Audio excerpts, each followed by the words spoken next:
Mga ka-wrestling, bale itong next natin, puro TNA Deluxe, Impact, Jakks Pacific, lahat-lahat na to, kaya ituloy na natin. Next, this is Suicide. Ayan, bali nung nag-unmask si Suicide, si TJP siya. Ayan, closer. 360 rotation. Alright, next, this is the X Division Champion, Austin Aries. Ringside exclusive, Jakks Pacific. Closer natin. Ayan. Grabe. Remove muna natin yung accessories. Papakita natin yan. Pagkatapos natin siya, 360 rotation. Ayan na, oh. Then ito yung bagong X Division Championship. Pakita natin, no, yung luma. I-compare lang natin, no. Ito yung nauna na X Division Championship. Then ito na yung bago. Ayan. Ano mas maganda? Comment down below. Next, this is Brother Hooray of Team 3D. Naging Bully Ray din siya sa TNA Impact. Yun yung nakuha niya yung World Champion, no? Closer natin. And then 360 rotation. Ayan. Alright. Next. This is Brother Devon. Ayan, no? 360 rotation. 3D, yung finishing move nilang dalawa. And then pagsamahin natin, kasi Team 3D sila, naging aces and eights din sila sa TNA dati.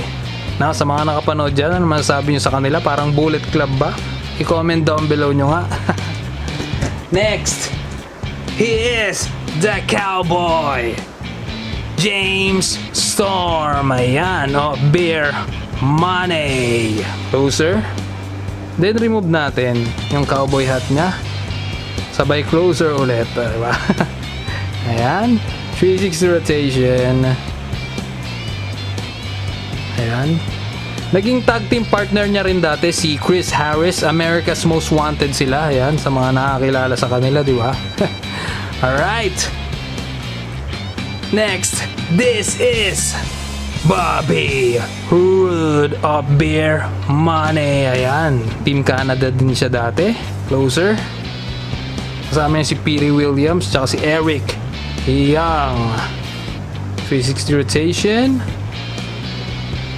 Then pagsamahin natin yung Beer Money. Yan, Beer Money. Yan sa dulo. Next, he is the phenomenal one, AJ Styles. Closer. Then 360 rotation kay Styles. P1. Ayan. Tapos kunin natin yung isang figure niya. No? Pakita natin yung comparison. Ito yung old attire niya. Then ito yung sumunod na attire niya. No? I am the phenomenal one, AJ Styles. Balik na natin. Next, this is Jeff Hardy. Ringside exclusive yan. Tapos glow in the dark yan. Kung nakikita nyo yung mga green yan, glow in the dark yan syempre. Pagka pinatay natin ilaw. Ayan. 360 rotation. Grabe, ang ganda, no? Lupit talaga ng pagkakagawa kay Jeff Hardy. Oh. Glow in the dark. Ringside exclusive Jeff Hardy. Very rare figure. Next, this is Jeff Hardy. Ayan, sinama ko rin yung glow in the dark na TNA World Heavyweight Championship. Ayan, closer natin. Hindi ko natatanggalin kasi alam nyo na may attire ni Jeff. Ayan, oh. Yung touch niya. Grabe, ganda, no? Alright.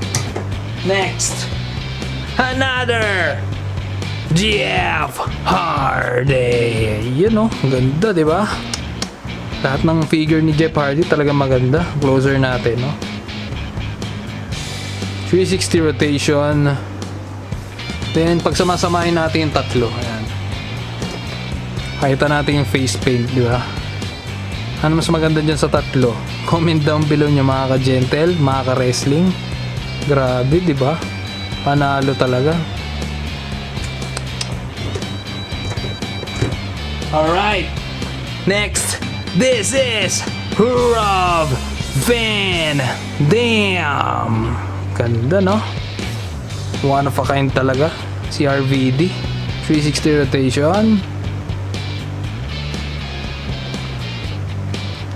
Next, another Rob Van Dam, but this time he is the TNA World Heavyweight Champion. Closer. Then remove natin yung belt. Pero 360 rotation ka muna, Van Dam.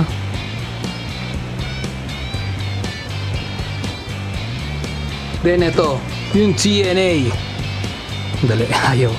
Yung TNA World Heavyweight Championship. Compare natin yung NWA, yung nauna. Ayan. Ito yung belt dati ng TNA. Then naging ganito. Ayan yung sa baba. Alright.